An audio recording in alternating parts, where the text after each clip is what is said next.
Last week, Andy and I dropped our way too early top 10s on you, but guess what? There's been a ton of movement as expected in the transfer portal and everything else. So you know what that means for you folks? Brand new top 10s coming at you. You are Locked On College Basketball, part of the Locked On Podcast Network. Your team every day.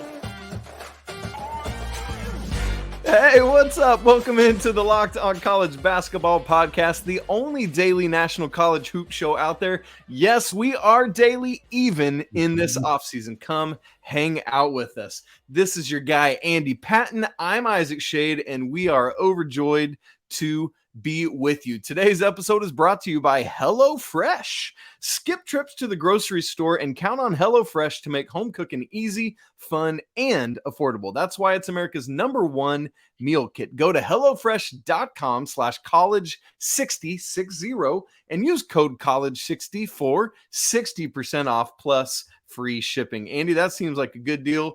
We're busy podcasters. We need some HelloFresh in our lives. All right. Folks, I'm not joking. There's been so much movement since Andy and I were last together with you on Wednesday of last week.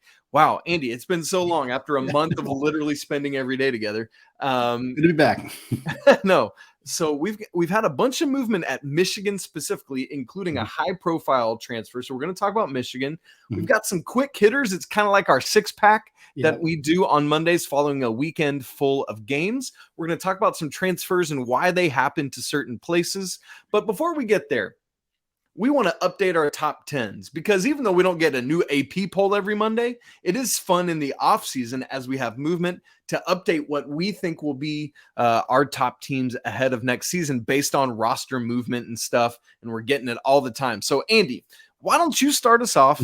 Tell the good people some things that you saw over the past week that are forcing you to take a re-look at different parts of your not way too early anymore because that was last week and now we're 1 week closer to the start of the season, but your top 10 version 2.0. I think we can still probably call it way too early. I think that's okay. Still way too early. There's still a lot of rosters where the starting lineup is just this shrug emoji for all of the positions, or at least most of the positions. So honestly, Andy, I live my life by shrug emoji. So fair enough. So for me, I didn't react too strongly to some of the moves, but there were a handful of teams where we saw something significant happen in a positive or a negative way. For me, in particular, my top 5 from last week to this week has not changed. Wow. And I started with Marquette and UConn were 1 and 2. And we haven't seen a ton of changes. The biggest thing that happened for those two programs is Donovan Clingan announcing that he was returning to the Huskies. I expected that. I think we both expected that. It wouldn't have been that shocking. I kind of made some Donovan Clingan, Zach Collins comparisons from Gonzaga, where he was a backup center who had a really good NCAA tournament, ended up becoming a guy who wasn't expected to be drafted to going 10th overall in that 2017 NBA draft. Incidentally, just finished an incredible season with the San Antonio Spurs. For anybody, I had him on my fantasy team, dude. I'm well lost track of Zach Collins after all the injuries. He's really darn good still.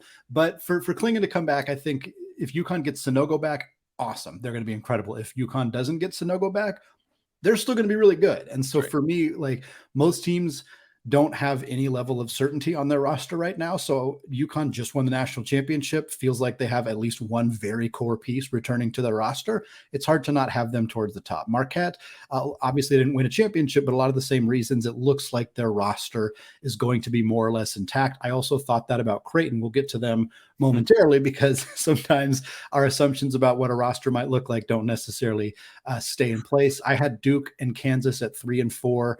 Not a ton of significant movement, or at least unexpected movement for either of those programs just yet. The Kyle Filipowski news is going to be significantly impactful for Duke whenever we hear an update on that. I'm still expecting to leave, and it's not changing my where I'm at with Duke all that much right now. I have Houston at 5. And for Houston, they lost Tremont Mark. They're losing Marcus Sasser. They're losing Jarris Walker, but they made one of the biggest transfer portal additions of the last week by securing LJ Cryer from Baylor. And that is huge. It's a really big addition for them. Cryer is a very, very good offensive player, really seems to fit the Houston mentality for them moving into the Big 12 to secure a high-level starting guard from the Big 12, one of the best guards in the Big 12 last year, and bring him on board as a replacement for those guys that they lost is really significant. And I had Creighton 6th last week. I have bumped them down. I've kept them in my top 10 because we still don't know what their roster is going to look like, but I replaced them with Arkansas, who I had 7th, and I moved Arkansas up in part because of Tremont Mark, who I just mentioned as a Houston player, and he's transferred to Arkansas. Keon Metafield, a UW transfer, he's gone to Arkansas as well. And I think as we're recording this right now, my friend, this has not been finalized, but I have belief that Khalif Battle from Temple is also going to commit to Arkansas. No confirmation on that. If it does happen, though, Battle and Mark and Menafield is a really nice trio of additions for the Hogs. So they would move up to 6. For me, I would move UCLA up to 7. They haven't done a ton yet, but they did add Lazar Stefanovic from Utah. He averaged 10 points and shot 36% from deep last year. Jaquez is likely gone, but we still don't know the situation with the Dembona and Amari Bailey. So I'm going to keep them kind of in that conversation. Creighton slips down to 8 for me. Ryan Nembhard entering the portal is a significant development for the Blue Jays. What happens with Ryan Kalkbrenner? What happens with Baylor Shireman, Arthur Kaluma? This team is kind of in a significant holding pattern right now.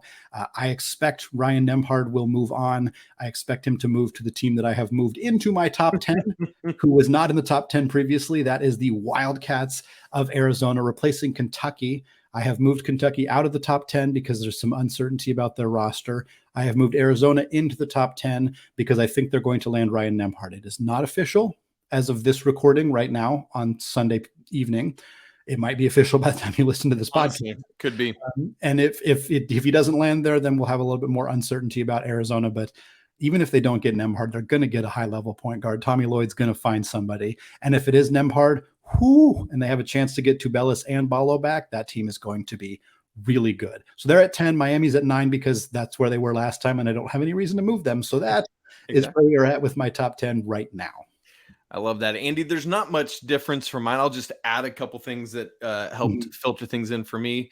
UConn is firmed up for me at number 1. I already had them number 1. I'm keeping them there, and I will do so even if Sanogo leaves because I believe that much in Donovan Clingan and what he can do. Oh, and by the way, they have the 4th overall incoming recruiting class, right. So let's not forget that. I'm moving Kentucky down, Andy. I had them pretty high last week, 3rd. But Cason Wallace, Jacob Toppin are fully in the draft. Yeah. Antonio Reeves and Oscar Shibwe are both testing, so we'll wait to see there. But Ugana Onyenso, who projects to be the next man up in Oscar Shibwe's stead, is in the transfer portal himself right now, as is, we know, Severe Wheeler. So I have actually moved Kentucky down to 10th. That's just a lot of attrition. Now, of course, bringing in a massive recruiting class. They're going to win a lot of games. And Coach Calipari will do work in the transfer portal. We'll talk more about that here in just a little bit. But as for now, that's where it stands. And so I had to move them down. For me with Arizona, I actually moved them up. I had them 5th. I jumped them over FAU up to 3rd. So I go UConn 1, Purdue 2, Arizona 3. And part of that is for me that I thought they were not as good as they could be with Kerr Kriisa because he could shoot you into or out of a game, similar to another transfer we'll talk about in a little bit. But I think I'm projecting that they will get Ryan Nembhard, and I think he steadies that ship and really helps bring more consistency to that offense, which I think is what probably one of the few knocks I've had on Tommy Lloyd's team these first 2 years. So I've actually moved Arizona up to 3rd just based on the assumption that Nembhard will be there. And similarly, I've taken Creighton out of my top 10 because of the loss of him. I just think it's that big for them. And then as for Houston, I did not have them in my top 10 last week, but here we go. Houston, you have moved into my top 10 because I love this LJ Cryer edition. I love the Damian Dunn edition from Temple, who, by the way, has 3 years of eligibility. That's great. And if you pair that with, like, if Jamal Shed comes back, Terrence Arsenault, we expect to be good in his sophomore season. At this point, you got to trust Kelvin Sampson, right? And I know I've said I'm curious to see what happens with them coming into the Big 12. But as you mentioned earlier, having the experience of LJ Cryer being able to help them with that, it takes some of that worry away from me. So 1 to 10 for me. UConn, Purdue, Arizona, FAU, Duke is 1 through 5. Marquette, Michigan State, another loaded incoming recruiting class, by the way. Houston, Kansas, Kentucky round out 6 through 10. Creighton's out. That Arkansas team you mentioned, Andy, so close for me with the addition of Tremont Mark. But and others, as you said, I do have a little bit of hesitancy, and here's why. Devo Davis is testing the NBA waters. Nick Smith Jr. is out. Ricky Council is out, both to the NBA draft. And Anthony Black should be. He's actually projected now above Nick Smith Jr. on every draft board I've seen. And so I need Arkansas to get a little more in the transfer portal before I can move them in. But, I mean, I would certainly have them ranked, just not top 10 right now. Jordan Walsh is another interesting dynamic there. I think he's going to come back, and I think that's a really nice return for them as well, although he could enter the NBA draft. Isaac, we had one of the most high-profile transfer portal commitments really of all time in Caleb Love's decision to go to Michigan. I'm not saying he's the best player to ever enter the transfer portal, but he's one of the most well-known players to ever enter the transfer portal, along with what may or may not be his teammate in Hunter Dickinson, who, of course, has also entered the portal. Could he come back to Michigan? Where might he end up? What does this all mean for the Wolverines? That's what we're going to talk about in the second segment. Before we get there, though, today's episode of Locked On College Basketball is brought to you by FanDuel. Grand slams, no-hitters, and double plays are back. There's no better place to get in on the MLB action than FanDuel, America's #1 sportsbook. That's because right now, new customers can step up to the plate with a no-sweat first bet up to $1,000. That's bonus bets back if your first bet does not win. So just go to FanDuel.com/lockedon to sign up, place your first bet, and get $1,000 in bonus bets back. So don't miss your chance to get a no-sweat first bet up to $1,000 when you join FanDuel today. Just go to FanDuel.com/lockedon to sign up. Make every moment more with FanDuel, an official partner of Major League Baseball. Isaac, the Caleb Love Show has moved from Chapel Hill, North Carolina to Ann Arbor, Michigan. That is where the dynamic scoring and somewhat controversial, I don't know if controversial is the right word, but he's a polarizing. That's the word we'll use. That is a good word. Polarizing player in Caleb Love, joining Juwan Howard and the Wolverines. I want to get your initial thoughts on this because Love, he was rumored to Michigan. He was rumored to Mizzou. I don't know if there's a ton of other schools that were really often discussed for him. So it kind of felt like this was going to be one of his landing spots. But what did you think about him ending up on Juwan Howard's team? There was an April Fool's Day Duke joke I saw that was, but yeah, I mean, it seemed like it was either here. There was some Indiana noise at one point, but listen, Michigan makes sense to me because of Juwan Howard, and here's why. Juwan Howard is somebody that has that NBA track record, just like Hubert Davis does at North Carolina, and that's what Caleb Love ultimately wants to get to. Now, he's got the talent to get there. The efficiency, though, is no. Yes. The consistency, though, is no. As you said, one of the most high-profile transfers we've had in these first couple years of the transfer portal. Not necessarily one of the most productive. I'll say it that That's word. A good way to put it. Because he had what's interesting, and part of the reason I say high profile is because obviously he had that massive three-pointer over Mark Williams' outstretched arms in last year's Final Four to end Coach K's career. Essentially, is the talking line. But you take that away, and you take some of the other things he did away in the NCAA tournament, like the specific moments, and the efficiency is just not there. Now, ultimately, I think this is a mutually beneficial parting of ways for both Caleb Love and North Carolina. I think it allows North Carolina to do some other things. That's not what we're talking about right now. But I think it's good for him to just go find a new place to be, not in the ACC, just in a new place. What's interesting is with losing Jet Howard, with losing Kobe Buffkin, with maybe losing Hunter Dickinson, who, by the way, we'll talk about Dickinson here in a second. Hunter Dickinson kind of kicked Caleb Love last year when Carolina and Michigan played. So I don't know what the dynamic relationally is there, but we'd watch it. But I would expect that Michigan projects to have a lot of shots available for Caleb Love. Caleb Love likes to take a lot of shots. Mm-hmm.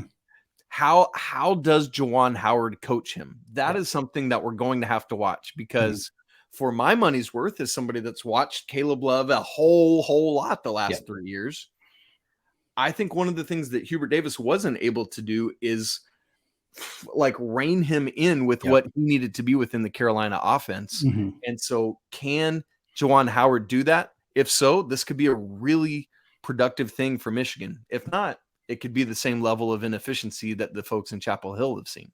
Well, and I think with the Hunter Dickinson of it all, like, does adding Caleb Love change his mind at all? Like, if anything, for me, I think it might hurt Hunter Dickinson's chances of returning to Michigan, because, I mean, watching the North Carolina offense last year, you could see why a post player might be frustrated having Caleb Love as a teammate. Let's put it that way. You could understand why that might not work. And I mean, Caleb Love and RJ Davis took a lot of shots last year. They took a lot of ill-advised shots last year. It created some issues with North Carolina's offense, an offense that did funnel through Armando Bacot, but often kind of got lost in the shuffle a little bit. And if I'm Dickinson, like, we can talk about the Hunter Dickinson of this all. We haven't really discussed him much, and we discussed how Caleb Love's one of the most high-profile players to enter the transfer portal. Hunter Dickinson might be the best. I mean, unless you got somebody that I'm not thinking of, Hunter Dickinson might be the best player in the modern transfer portal era to enter. I mean, he's an All-American. He was Big Ten Freshman of the Year. Like, he's an extraordinarily talented player. Yeah. But you mentioned, he has this history with Caleb Love. Here's the thing about Hunter Dickinson. He's got a history with a lot of people. Everybody. That's right. Every team that we're going to talk about, a few teams that might be good fits for him. Like, he's pissed off almost all of them. And I'm not trying to bag on him or even be negative towards him. College basketball needs villains. He fills that role. He does. But when you're a villain who then wants to go join a bunch of other teams, your relationships with other teams and other staffs and other coaches and players and whatever, it does eventually matter. And I think, in the old days of college basketball, where there was never really any thought of leaving the program you're at, it didn't matter as much, but it does now. And it's an interesting dynamic. I don't think that there are a lot of programs who seriously will adamantly refuse to recruit Hunter Dickinson because of his attitude or a time he was mean to one of their players on his pod. Like, I don't think anybody is going to because if he's on your team, you love it. Right. I don't think anybody's going to treat it that seriously. I think the Hunter Dickinson sweepstakes is going to come down to NIL money, which I don't blame Dickinson for one tiny bit. He is aware of what his skill sets are in terms of how valuable his skill set is at the college level and how valuable his skill set is at the NBA level. He's aware of it, just like Armando Bacot is aware of it, Oscar Tshiebwe, Drew Timme, Trace Jackson Date. Like, there's a whole group, Kofi Coburn a few years ago. Like, there's this huge group of guys who have started to understand that they have a lot of value in the modern college basketball game and less value in the modern NBA game. And they are choosing to capitalize financially by staying in college. I love that. I know that you love that. And Dickinson is choosing to do that. He's the first one who has really been willing to say, well, let me just put myself out there for the highest bidder. Like, who's going to pay me, an amount of money? And I don't know that that's his sole directive. I doubt that it is. There are other factors here, but sure.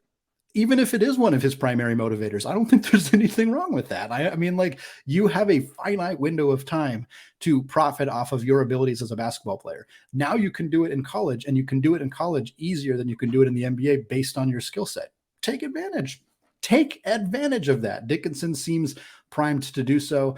We got a handful of programs that may or may not be interested in him. I'll start with Maryland because the Maryland connection is an intriguing one. For starters, he was real pissed off when they didn't recruit him out of high school, made that very clear towards Mark Turgeon and their staff. They are not there anymore. And Maryland recently hired Dickinson's old high school basketball coach, who is also the coach of Jameer Young, who is at Maryland right now. So he's from the area. His old high school coach is there. Can the Terps pony up the cash to bring him on board? Hard to say, but it's hard to not look at that as a pretty obvious connection for Dickinson right now. Man, that would make a lot of sense. Mm-hmm. Andy, the one that seems most logical to me is Kentucky, especially if Oscar Tshiebwe stays in the draft, which, hey, I'm not convinced he will. Like, why not come back? And I know there's questions about foreigners' ability to benefit from NIL, but there's paperwork you can do, certain visas you can get. You telling me Kentucky can't pull that off? Yes, they absolutely can. But Onyenso is in the transfer portal for Kentucky, as we mentioned earlier. And so if both of those guys are gone, dude, that's a no-brainer for Dickinson to me to go do that. By the way, before we get too far away from the Caleb Love of it all, North Carolina and Michigan are not scheduled to play each other, but they are both in the battle for Atlantis next Thanksgiving week. So that could be very interesting. Also, just on the North Carolina side of it, I know this is a Michigan segment, but Harrison Ingram might transfer to North Carolina from Stanford. Stanford's in that field as well. Kerwin Walton, former North Carolina player, is at Texas Tech. Texas Tech is in that field as well. So, Andy, could be a lot of former players facing their former team. Could be really interesting in the battle for Atlantis. Just a little side note on all of that. I think we're going to see a lot more of that, and perhaps that's a bigger off-season content too. Of like, look how many, because there's so many players trained, we're going to see more battles against each other, and I'm excited about that. Sticking on Michigan real quick, we mentioned they're losing Kobe Buffkin, they're losing Jet Howard, they're potentially / maybe likely losing Hunter Dickinson, but it's not all doom and gloom for Juwan Howard's team. Obviously, Caleb Love may be a bit inconsistent and he may be a bit polarizing, but there is no doubt that he is extraordinarily talented.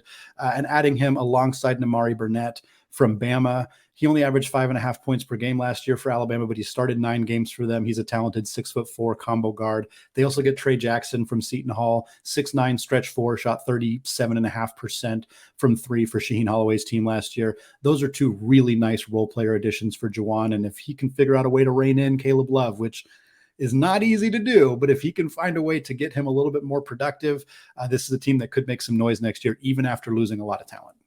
I sure can. Speaking of Alabama, we haven't talked about them much, but they're losing a ton. Yeah. We'll get to that, I know, but holy smokes. NATO's going to have to do some work down there in Tuscaloosa, Andy. Well, obviously there are a ton of transfers that have made commitments. So many. Some of them we've already talked about, specifically as it relates to how it affects our top 10 rankings. That's top 10 team rankings, not player rankings. We just talked about Michigan. There's several others we want to hit on before we get out of here today that we think are interesting for various reasons, because it's a bad fit, or maybe we're seeing trends of people following their coaches to other places. We'll talk about more on that in just a second. Andy, I want to start with Kerr Kriisa. We talked about him earlier in the show, and, there was a lot of wonderment about where he would go. Does he follow Sean Miller? All of that. And he lands in Morgantown, West Virginia. Take me home with Bob Huggins, one of the greatest coaches of all time, Hall of Famer, one of the winningest college basketball coaches of all time. And Andy, I got to be honest, when I look at a Bob Huggins guard, and I look at who Kerr Kriisa is, those 2 things do not go together. Make some kind of sense of this for me. If you can. Is it possible to? I wish I could. It's funny. We're about to talk about multiple players who followed their former coaches to new schools. There's a handful of them. And I thought Kerr Kriisa would be in this conversation. Yeah. My first reaction when he entered the portal was surprise. He was not a name I expected to see in the transfer portal at all. And then my second thought was, well, Tommy didn't recruit him, Miller did, and Sule Boom is leaving Xavier because he's been in college since 2017. But that's not an exaggeration; that's a real number. And so for Kriisa, I was like, well, boom, there it is. He's going to go to Xavier. Sule Boom, there it is. It makes sense. And now he goes to West Virginia, and I think of Javon Carter. Like, that's who I think of as a West Virginia Bob Huggins guard. Thank you. Yes. Kerr Kriisa is not that. And I don't think Kerr Kriisa is bad. And I don't think that he's not a disaster for West Virginia. Huggins clearly sees something here. Kriisa himself sees something here that they think can make it work. And Huggins did a good job with Eric Stevenson on this team last year. And Eric Stevenson, a little bit different player, but similar in their kind of attitude. They both are they're going to shoot you into a game or they're going to shoot you out of a game. Like, that's the kind of the same thing for both of those players. And so maybe Huggins is trying this out again. Maybe there's something he sees here that he thinks he can kind of mold and develop with Kriisa. But I think Kerr Kriisa is a talented player. I don't necessarily know if I love this fit, but Bob Huggins has proven a lot of people wrong in his life, and I wouldn't be shocked if he figures something out here and makes this work. Yeah, I mean, it's like you talked about Javon Carter. I just think about the defensive capability of so many West Virginia guards. like when I thought of Arizona the past few years, if I'm doing a scout on them, I'm like, hey, whoever Kerr Kriisa is guarding, go attack him now, right? Attack. And so it's just like that, and the lack of consistency. It's like Bob Huggins needs somebody who's going to be steady. I'm, you know what though? It makes me very excited to watch West Virginia basketball next year, Andy. Exactly. Let's see if we can pitsnoggle this thing, right? Like, bring back my man Kevin. So, yes.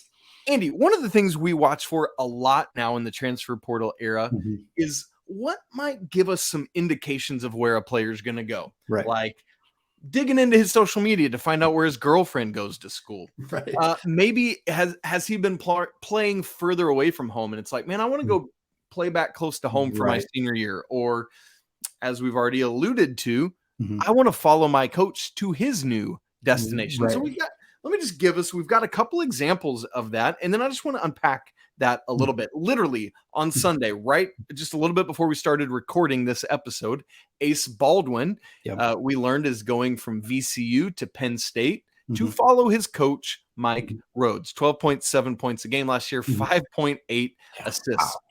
Fardaws Aimaq from Texas Tech to Cal. He's following his old coach, Mad Dog Mark Madsen. Yeah. And then we have, Andy, a trio of the Owls from the tournament. And no, I don't mean Florida Atlantic. The other Owls that we had in the NCAA tournament, Kennesaw State, their head coach, Amir Abdur-Rahim, goes from Kennesaw State to South Florida. 3 of his players go with him, Chris Youngblood, Kaysen Jennings, and Brandon Stroud. And that's not just any trio. That's 3 of Kennesaw State's top 6 scorers, including Youngblood, who was their leading scorer last year. So, I mean, that's a whole other conversation. What does that mean for South Florida and how those guys not infiltrate? That's a really acclimate with the existing roster, because listen, South Florida doesn't have any transfers out or anything like that right now. So we're going to have to watch that. But the conversation right now is about, we're seeing a pretty interesting trend of a coach goes, and in this day and age, since I can transfer for free without having to sit out a year, might as well go with him. If I'm committed more to my coach than to my school. And it makes sense in a lot of these situations, especially as you see coaches move up levels. And in this case, that was kind of always the situation. Obviously a move from VCU to Penn State is a move upwards in terms of moving into a Power 5 conference. The AMAC situation is a little bit weirder because moving from Texas Tech to Cal is definitely a downgrade in terms of team, but AMAC is following his coach who went from Utah Valley to Cal, which is an upgrade in terms of moving to a Power 5 program, although I mean, you could make a strong argument that Utah Valley to Cal is not a significant upgrade. Hopefully Cal gives Mad Dog some resources, give him some money to play with, give him some facility upgrades. I really think something really special could happen in Berkeley if they actually gave any level of effort into trying to fund this program. But for AMAC, I think this is a fantastic fit. I think it's a great fit for Ace Baldwin. And I think it's always hard to, I don't know how you could say it's not a good fit when a player is going to follow a coach who has already performed successfully under. Like AMAC put up monster numbers at Utah Valley. Yeah. He didn't put up as good of numbers at Tech. Part of that was because he was injured. There was obviously significant strife at Texas Tech last year from a personal standpoint for everybody involved. And so getting back to a coach he's comfortable with, familiar with, feels fantastic. Same situation with Abdur-Rahim and his guys. Like, yeah, there's going to be some wonkiness on how they're going to fit because again, like you said, South Florida hasn't had a whole bunch of guys leave. Most of the time when a coach takes over a new program, they lose 3, 4, 5, 6 guys. I say most of the time. In the last few years of the portal, that has been the case. And so for this, it'll be interesting to bring in a bunch of new guys, but not necessarily be losing other players. Cal has like 8 players in the portal, and that's probably fine because that team was not good last year. So just redo it, start it over again. I think Penn State has lost a handful of players already. So I think that those guys are going to acclimate really well. And I think it'd be interesting, and maybe this is an off-season project as well, to kind of look at how do players who follow their coaches perform, especially compared to their expectations and maybe the other transfers. Like if we could look at, here are players who did not transfer and follow a coach, they dipped performance-wise. These players didn't. Like, it'd be interesting to look at that because I suspect that players who follow a coach or go back to playing for a coach they're familiar with, in AMAC's case, I bet they do better. I bet that they perform better. And it makes sense that they would. Yeah, very much so. Andy, we're running short on time. Let me just burn through a couple other names really quick, and then we'll get out of here. Nelson Jr. heads from Delaware to TCU, where he could essentially be a Mike Miles replacement for Jamie Dixon. That'll be interesting to see. 20.6 points a game last year, 3.6 assists. Georgetown got 2 commits out of the transfer portal on Sunday. Jaden Epps from Illinois, who had initially committed to Providence and Ed Cooley, so that makes sense. And then Dontrez Styles, a North Carolina kid, leaving North Carolina to go help try to resuscitate the Georgetown program. Koasi Reeves leaves Florida to head to Georgia Tech. Home, we talked about that, looking closer to home. That's one of those. Musa Cisse entered the portal on Sunday, leaving Oklahoma State. He had started at Memphis, so I believe that means he's going to have to sit out a year unless he can get a waiver from the NCAA, which they hand out like candy to babies, so he'll probably be able to play. And then finally, this is not a commitment, but Taron Armstrong has cut his list to 4: Xavier, Gonzaga, Creighton, and Providence. So we're either going to see him in the Big East or way out in the Pacific Northwest. Andy, we will find out on that one pretty soon. So lots of names, folks. I hope you're enjoying trying to keep track of all this with us. We love getting to talk about it. It's such fun off-season content. Yeah, we're going to keep bringing it to you as well. And we're going to give you transfer updates, NBA draft declaration updates, everything that we can. It's a wild, messy start of the offseason. We knew it was going to be like this because this is what it was like last year, and we're seeing it again this year. And what's Rothstein's phrase? We sleep in May. I think it's going to be like mid-May when the transfer portal window finally closes, that I think we'll get a little bit of a reprieve. But for now, we're with you all 5 days a week. We're going to give you all the updates that we can. You can find us on YouTube. Go hit that subscribe button if you have not done so yet. Leave us a review on iTunes. Leave us comments. Let us know which transfers or which teams you want to hear more about. We're happy to oblige any requests we see there. Follow us on Twitter if you don't do so yet. Like we said, coming at you 5 days a week, Locked On College Basketball. I'm so excited. Isaac, I know you're excited. It's going to be a fantastic offseason. That is going to do it for us today. So check back with us later this week. And for now, peace out.